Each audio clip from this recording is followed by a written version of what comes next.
আলহামদুলিল্লাহ রবিল আলমিন আসসালাতু আসসালামু আলা রসুলিল করিম আম্মাবাদ। তো আজকের আলোচনা হলো ঈদ প্রসঙ্গ নিয়ে। তো আমাদের জন্য দুটি ঈদ, ঈদুল ফিতর, ঈদুল আজহা। ঈদুল ফিতর হলো যে যখন রমজান শেষ হয়ে যাবে, চাঁদ দেখা যাবে শাওয়ালের, তো ঈদুল ফিতরের নামাজ হবে। তো নিয়ম হলো যখন চাঁদ দেখা যাবে আমাদের দায়িত্ব হলো, সুন্নত হলো যে তালবিয়া পাঠ করা বেশি বেশি, আল্লাহু আকবার, আল্লাহু আকবার, লা ইলাহা ইল্লাল্লাহ, আল্লাহু আকবার, আল্লাহু আকবার, ওয়ালিল্লাহিল হামদ। এই তালবিয়াটা আমরা বেশি বেশি পাঠ করব, বেশি বেশি পড়ব। এরপরে ঈদের দিনে কিছু সুন্নত নিয়ম হলো যে আমরা সকাল সকালে গোসল করে, এরপরে আমরা পরিষ্কার পরিচ্ছন্নতা হয়ে গোসল করে ভালো পোশাক পরিধান করা, পরিষ্কার পরিচ্ছন্ন পোশাক পরবেন, বা পরে ভালো দামি নতুন পোশাক এগুলো পরিধান করবেন।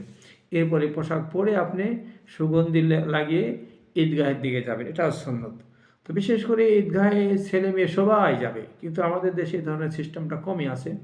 তো আসল নিয়ম হলো মেয়েদেরও ঈদগাহে নামাজ একটা ব্যবস্থা রাখা, ঈদের নামাজের সবাই সামিল হবে। রসুল উৎসাহ দিয়েছেন যে ঈদগাহে মেয়েদেরকেও নেওয়ার জন্য বলেছেন, যার কাপড় নেই অন্য কাপড় হাওলাত করে নিয়ে হলেও যেতে বলছেন। শুধু তাই না, ঋতুবর্তী মেয়েদেরকেও বলেছেন যে তোরা নামাজ পড়বে না, তারা এসে খুতবা শুনবে, ওয়াজ শুনবে, দোয়া সামিল হবে। কত উৎসাহ দিয়েছেন। তো এই জন্য আমাদের দেশের দরকার যে ঈদগাহে মেয়েদের একটা নামাজের স্থান করা, ব্যবস্থা করা।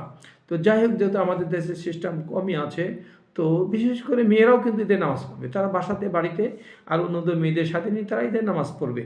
তো এই ঈদের দিনে নিয়ম হলো যে সকাল সকালে ঈদগাহের দিকে যাওয়া, ঈদের যাওয়ার পূর্বে কিছু খাওয়া, খেজুর খাওয়া, বেজর খেজুর খাওয়া, 3টা 5টা 7টা। যাদের খেজুর নেই কমপক্ষে একটু মিষ্টি করা, যেমন সেমাই আছে বা মিষ্টি জাতীয় কিছু খেয়ে বের হওয়া। ঈদগাহে যখন যাবেন হেঁটে যাওয়াটা এটাই মুস্তাহাব সুন্নত। দূরে হলে গাড়িতেও যেতে পারবেন, তো হেঁটে হেঁটে যাবেন, হেঁটে হেঁটে যাবেন। আবার আসার সময় অন্য রাস্তায় ফিরে আসবেন, এটাও মুস্তাহাব সুন্নত। এক রাস্তায় যাবেন, অন্য রাস্তায় ফিরে আসবেন। এরপর ঈদগাহে যখন পৌঁছে যাবেন, ওখানে গিয়ে 2 রাকাত নামাজ পড়ে বসে যান, অসুবিধা নেই। কারণ অনেকে আছে নামাজ পড়ে না, পড়বে তাই তো মসজিদ বা 2 রাকাত নামাজ পড়ে বসেন। এরপর অপেক্ষা করেন ইমাম যখন আসবে ঈদের নামাজ শুরু করবেন, ইমামের সাথে জামাতে নামাজ আদায় হবে। তো ঈদের নামাজ হলো যে প্রথমে তাকবীর তাহরিমা সহ 7টি তাকবীর দেবেন, আর দ্বিতীয় রাকাতে আবার দাঁড়িয়ে সূরা ফাতিহা শুরু করার আগে 5টি তাকবীর। ঠিক এইভাবে নামাজ শেষ করা, এটাও মুস্তাহাব সুন্নত যে প্রথম রাকাতে সূরা আলা পাঠ করা, দ্বিতীয় রাকাতে সূরা গাশিয়া পাঠ করা। তো এগুলো আদায় করে নামাজ পড়া, এটা মুস্তাহাব সুন্নত। তো তাই 2 রাকাত নামাজ আদায় করবেন। নামাজ শেষ করে ইমাম সাহেব খুতবা দিবে, খুতবা শোনাটা সুন্নত, খুতবা শ্রবণ করবেন।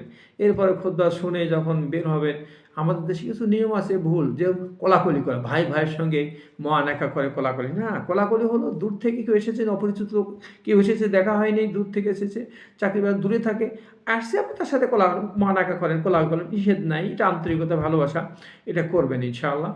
আর একটা বিষয় হলো যে ঈদের দিন আমাদের দেশে নামাজ শেষ করে সবাই সদল বলে দল বেঁধে এই কবরস্থানে চলে যায়। শুধু ঈদের দিন কবরস্থানে কেন গেলেন, এই পছন্দ কথা ঠিক না।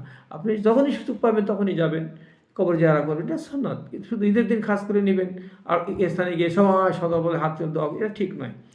তো যাই হোক, ঈদের নামাজ শেষ করে যখন বাড়িতে আসবেন, তো ঈদের দিনে কিছু সুন্নত যেটা হলো যে আমি কিছুক্ষণ আগে বর্ণনা করলাম, যে মিষ্টি মুখ করে বের হয়ে যাওয়া, সুন্দর পোশাক পরিধান করা, সুগন্ধি ব্যবহার করা, যে রাস্তায় যাবে অন্য রাস্তায় ফিরে আসা।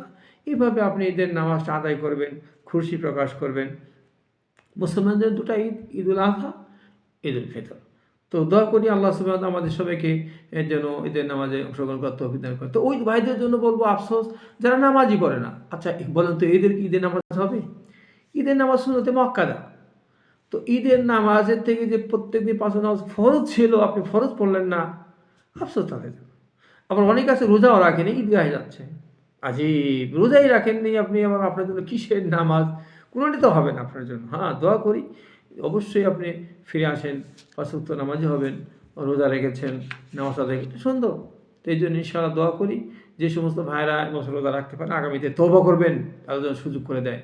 5 ওয়াক্ত রোজা রাখবেন, 5 ওয়াক্ত নামাজ আদায় করবেন, এবং ঈদগাহে ঈদের নামাজ পড়বেন, সবার সাথে খুশিতে থাকবেন, সবাইকে ক্ষমা দৃষ্টিতে দেখবেন, সবার সাথে মিলেমিশে থাকবেন, কোনো হিংসা হাসাদ যেন কাদের না থাকে। তাহলে ইনশাআল্লাহ আমাদেরকে ভালোবাসবেন, ক্ষমা করবেন। দোয়া করি আল্লাহ সুবহানাহু ওয়া তাআলা আমাদের সবাইকে ঈদের নামাজ যেভাবে পড়লাম এভাবে আদায় করার তৌফিক দান করেন।